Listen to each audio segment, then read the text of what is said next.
Komisi Pemberantasan Korupsi sudah mengantongi nama calon tersangka dugaan korupsi kuota haji di Kementerian Agama. KPK menemukan aliran dana yang mengalir dari pihak swasta ke pucuk pimpinan di Kemenak.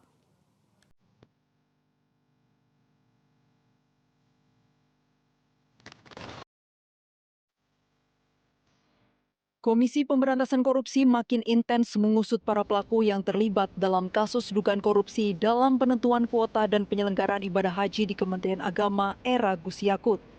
Lembaga anti rasuah ini menyebut telah mengantongi beberapa nama calon yang akan ditetapkan sebagai tersangka.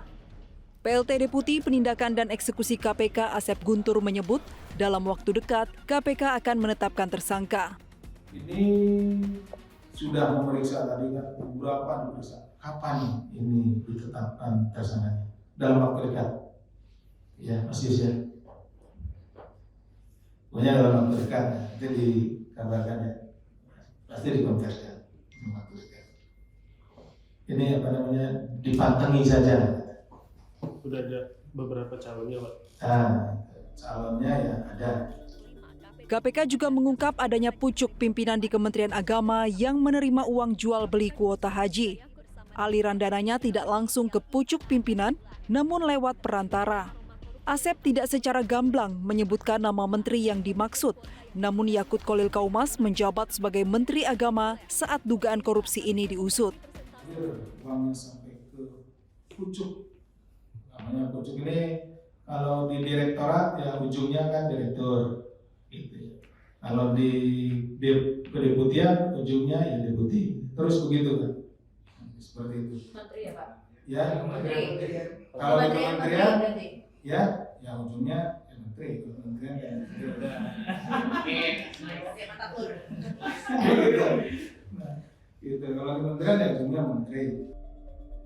KPK juga meminta bantuan Pusat Pelaporan dan Analisis Transaksi Keuangan (PPATK) untuk melacak aliran dana dugaan korupsi kuota haji. Kerjasama dinilai penting karena kerugian negara dalam kasus itu ditaksir lebih dari 1 triliun rupiah. Mantan penyidik KPK Lakso Anindito berharap KPK bisa segera menetapkan tersangka. Lakso khawatir jika penyidikan berlarut-larut ini akan memberikan celah adanya upaya intervensi ke KPK. Karena memang saya khawatir meskipun kalau kasus ini berlarut-larut tidak segera ada penetapan tersangka, ini akan dijadikan suatu dirgen politik. Mengingat pejabat-pejabat yang menduduki jabatan saat itu, termasuk menteri, itu memiliki posisi yang strategis dan memiliki influence politik yang tidak dapat disangsikan.